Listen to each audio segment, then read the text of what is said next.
just for you.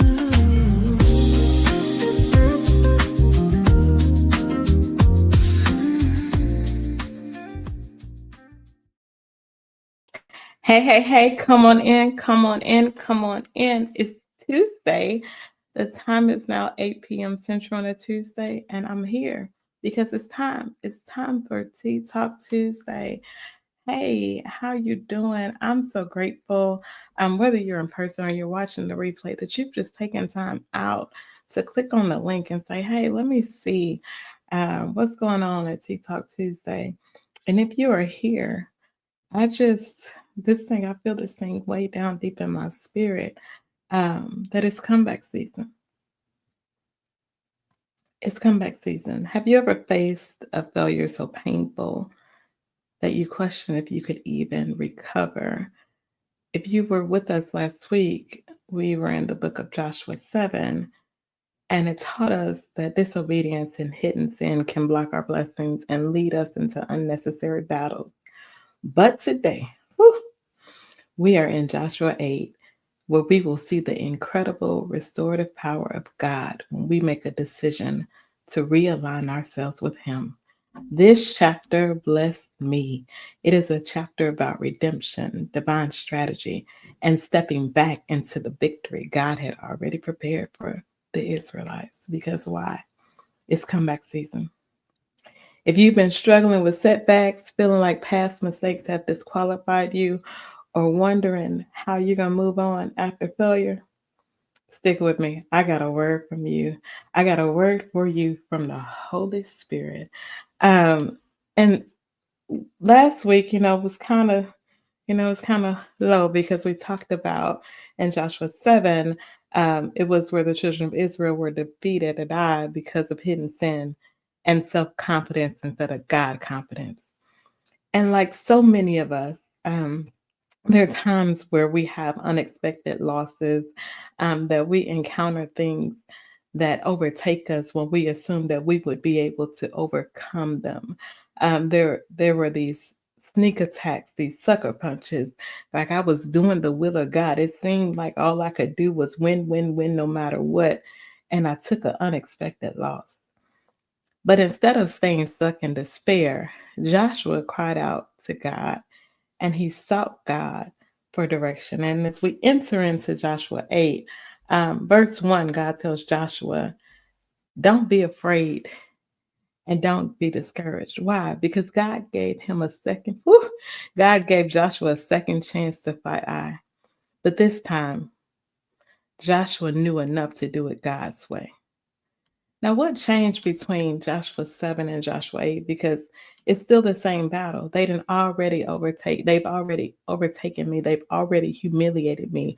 I've already lost men in this battle that seem to be so insignificant. But when I get ready to make this comeback, what we know, if you read the story, is that, Joshua has gone through this process. The children of Israel have addressed the sin. They've returned to full obedience, that I'm going to do this thing the way God says, even if it don't make sense. And that they're now in a place where they're trusting God's timing instead of relying on their own understanding. So I want to encourage you that a single loss doesn't mean that your destiny is over. That the promise that has been spoken over your life will come to pass.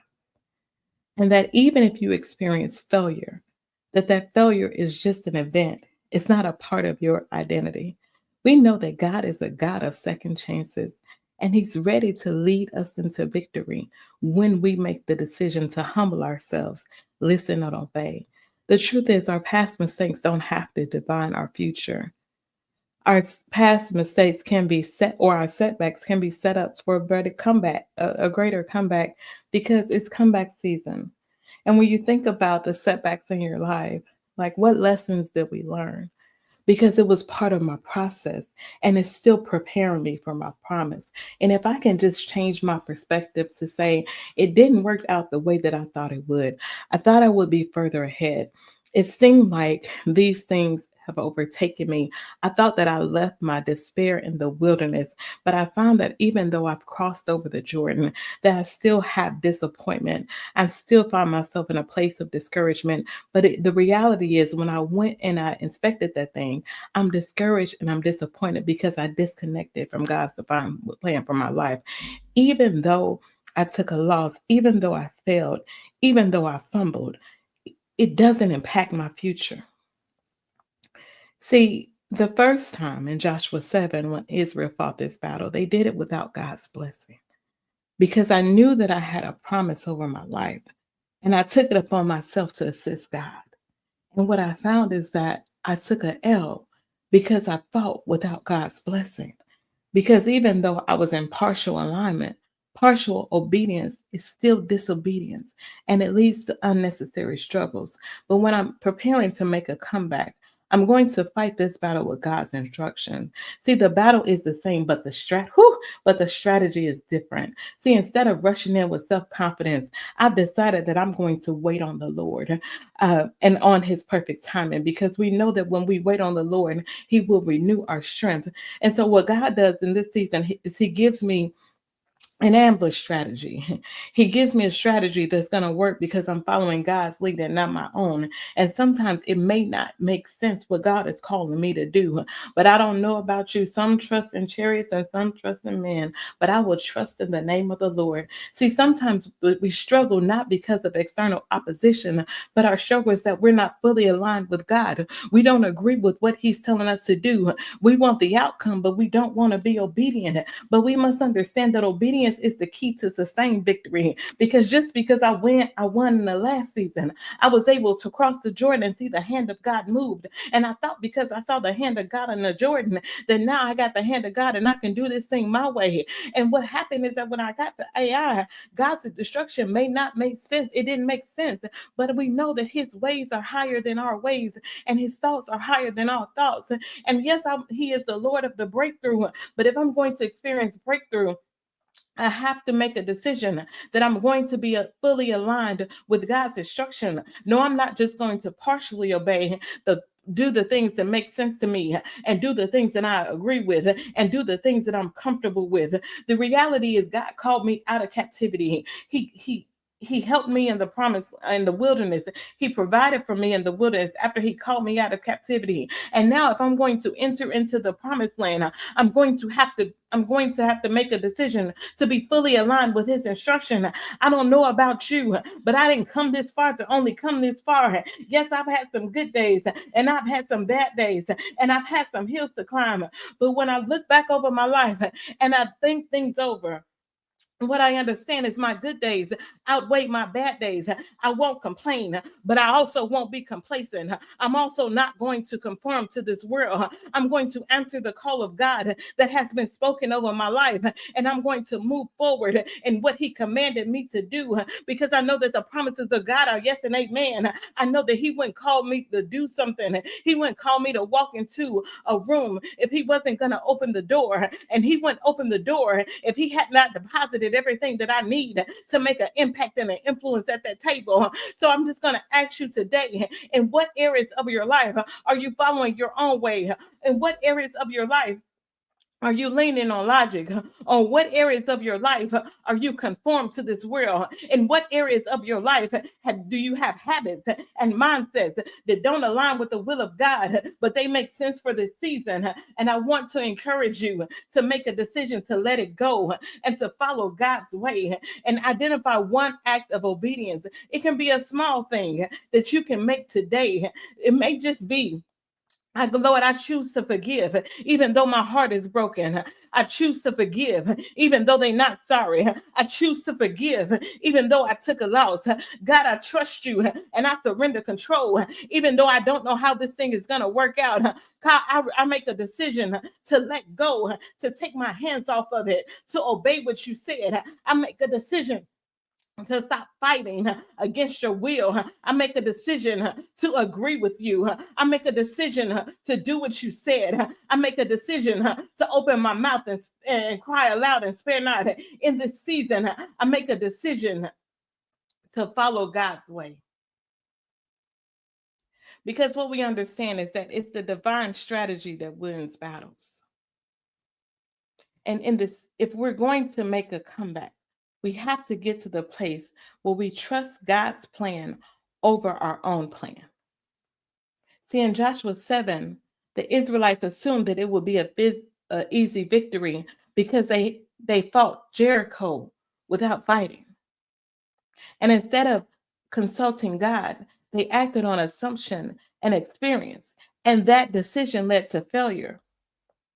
But in Joshua 8, when we acquire of the Lord, he gives us the exact strategy for victory, an ambush. See, sometimes we need to do this thing where people, they counted us out and they know I took the L and they knew they overtake me. So they think I took my tail. They what do you say? You tuck your tail and run. They done counted me out. They done moved on to something else. And so and sometimes we want to go out and we want to be on the stage and we want everybody to know, look what the Lord has done. But in the season, God may be calling you to do a sneak attack. Let them keep talking. Let them keep acting like they got the victory, that you'll never be nothing, that you'll never amount to nothing. Let them keep saying that you don't have a pot to piss in or a window to throw it out of. And while they're talking, do a sneak attack. See, in this season, I can't explain to you what God has told me to do. I'm too busy following the instruction to be influenced by you.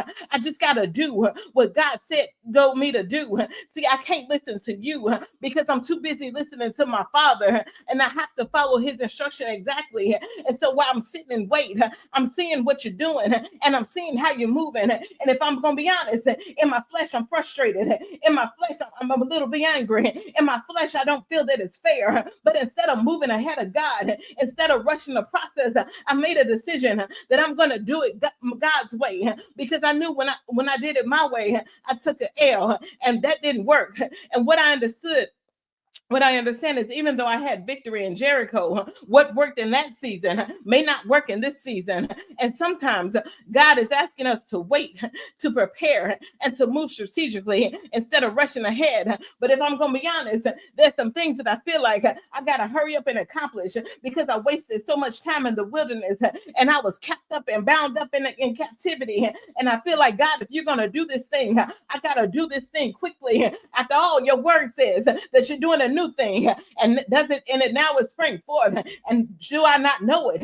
But in this season, instead of rushing, I still have to wait and prepare and move strategically in line with God, because I'm learning in this season that breakthrough isn't about working harder all the time. Sometimes we think we just got to push harder and we got to do more and we got to try harder and we got to get up earlier and we got to convince this person. And sometimes I got to settle my standards and do all these things in order to get a breakthrough. But the truth is, the breakthrough isn't connected to how hard I work. The breakthrough is about how hard I work with God.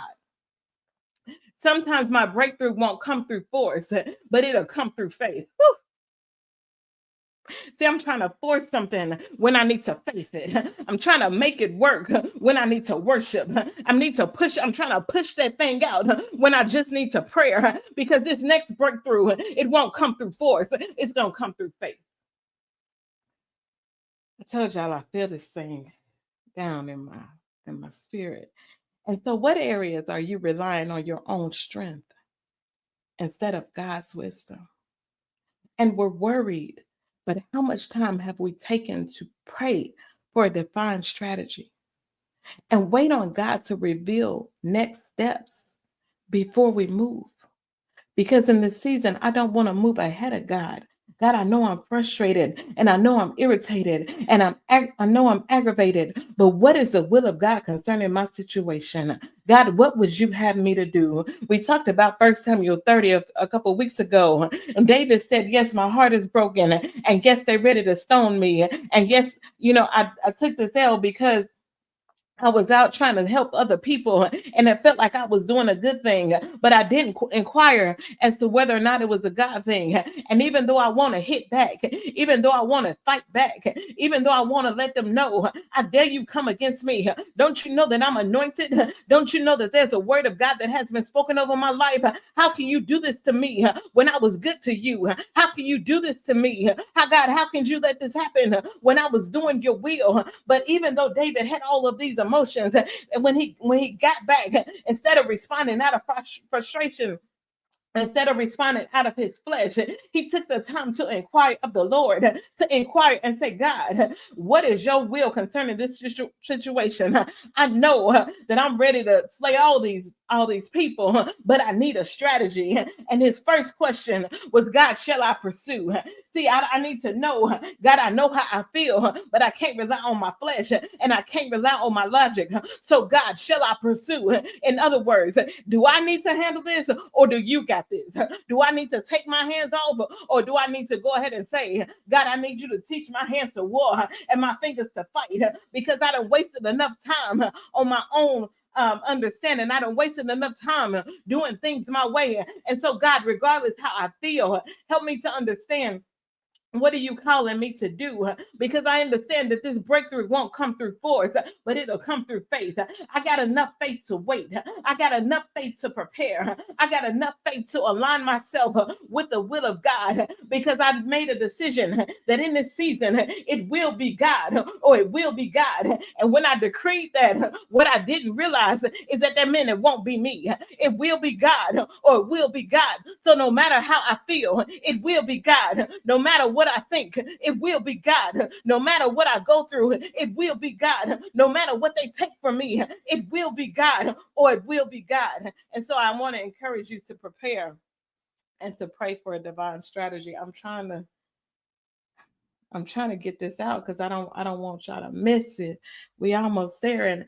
And the last thing in Joshua 8, I just encourage you to read it.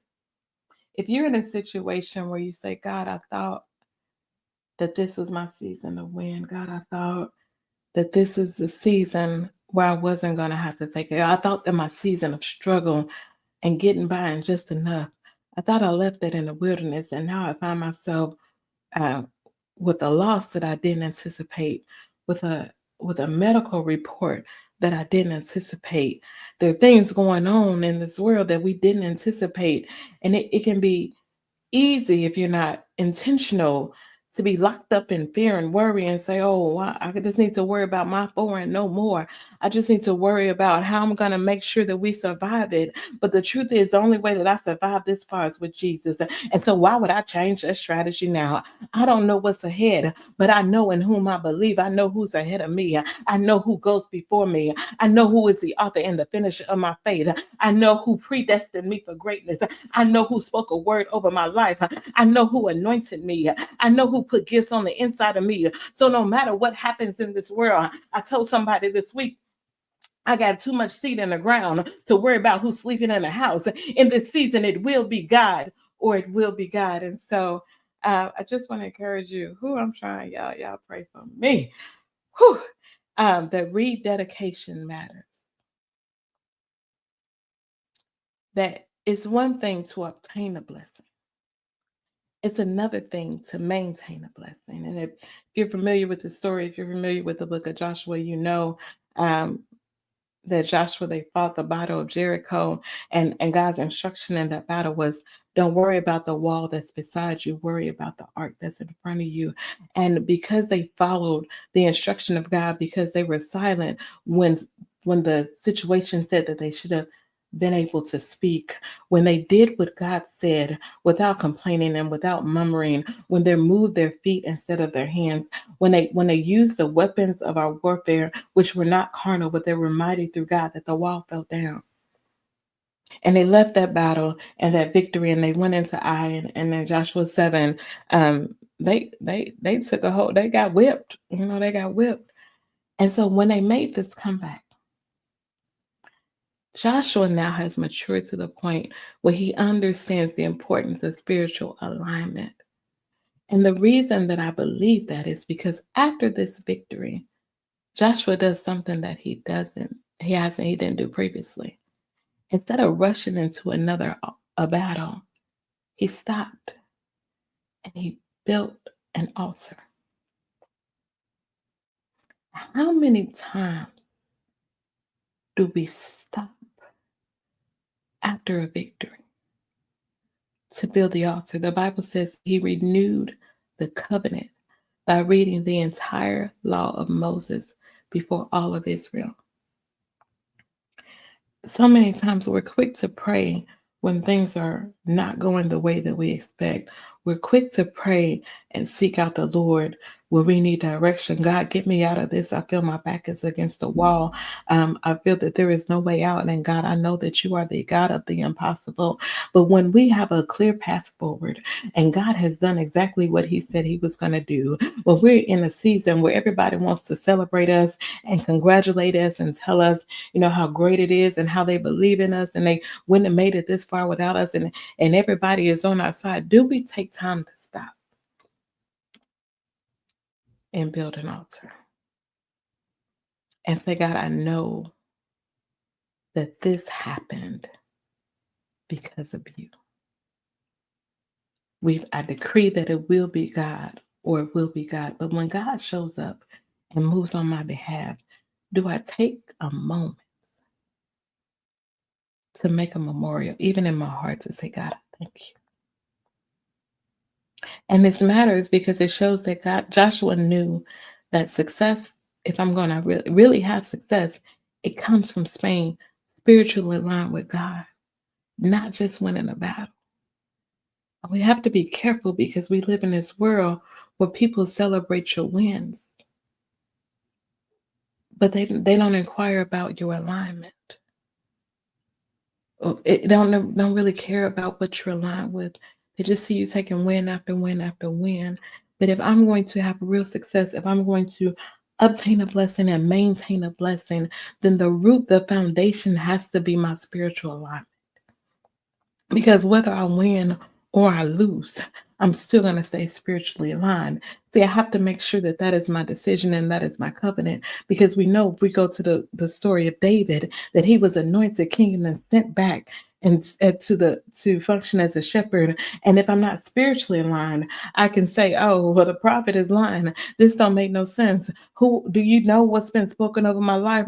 Why in the world would you put me in a dark place?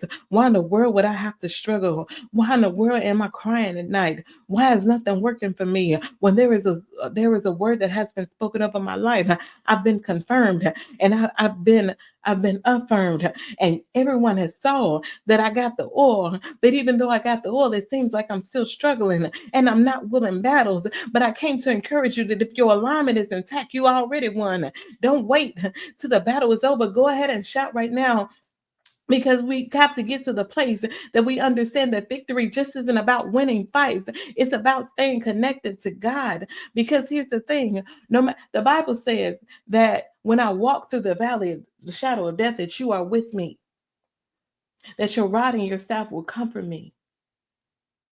But when I get in a winning season, am I seeking out God? Or am I saying I deserve this after all the hell I've been through? After all the people that talked about me, go get them, because now I want them to see that the table is prepared before me.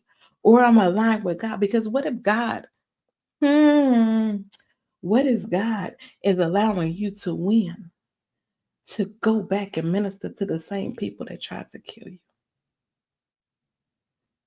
Will you still be spiritually aligned with God? The people that talked about you, that manipulated you, that hurt you, if that is your assignment, will you stay aligned with God?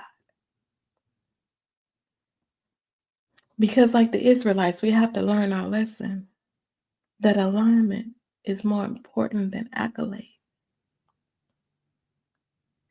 That I need God to be pleased more than a person.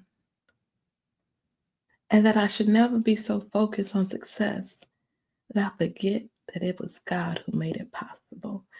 And so this week, I just want to encourage you to take some time to reflect on God's faithfulness, even in seasons where we haven't been faithful. And no matter where you find yourself, to make a decision to renew your commitment to God and to focus on spiritual alignment rather than winning. Because I just want to encourage you today that your mistakes don't define your future. In one chapter, I was running because I took such a significant loss. But in the next chapter, I launched a sneak attack and I got the victory because we have to remember that when we align ourselves with God, He gives us the ability to make a comeback. He will turn a defeat into victory because it wasn't about the battle at Ai, it wasn't about Ai, it was about the children of Israel understanding that, yes, I'm with you, but you got to be with me. Whew.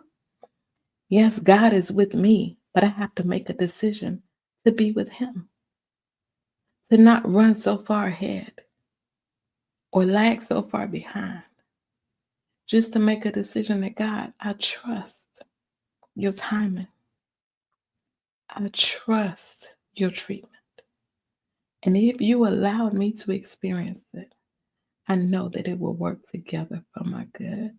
And no matter what happens, that I make a decision to stay spiritually aligned. When everything is going good, I will seek out the will of my Father. When everything falls apart, my commitment is still the same. Then my focus is on remaining spiritually aligned rather than winning battles, because battles come and go. But God is consistent. He is the same yesterday, today, and forevermore. And so that is your encouragement for this Tuesday. I got through it. Whew. I got through it for this Tuesday. If you believe this word will be an encouragement for anyone else, we do. We would so greatly appreciate it if you would like, comment, and share. And just make a commitment that I'm staying spiritually aligned. And then I also want to thank you, those of you mentioned a few weeks ago that I'm in the race for the Entrepreneur Impact with Forbes Magazine. And when I tell you that my village has shown up and I appreciate you, and there was a season where I never would have even thrown the net out, because when you look at your impact and you compare it to others, you're like, well, this person is doing this and this person is doing that. And who are you? Who am I that you are mindful of me? But this thing has blessed me. And regardless of the outcome, I just want to encourage you in this season to cast your net, to launch out into the deep, to put it in the water to a place where you say it's going to be God or it's going to be God, and let it go, because um, it has really blessed me and touched me. And just like my shirt says, even if, hey, I'm still going to do the will of God, even if I know that He is able, even concerning every situation, even if He is able to do exceedingly abundantly above all I can ask, think, or imagine, according to the power that works in me. But even if that's not how it looks, I'm still not going to bow. And so, again, thank you. I got off and I'm back because I'm trying to stay. I'm trying to stay on topic, but I just want to encourage you again that failure is an event. It is not your identity. And no matter where you find yourself, that God promised that He would be with you, that He will never leave you, He will never forsake you. So go with God, make a decision to spiritually align and to focus on staying in connection with Him rather than battles and victories, and watch Him give you the ability to make a comeback in this season. I love y'all. Y'all go have a great rest of your Tuesday or whatever day you may be watching this. We'll see you next week. Same time, same place. Bye.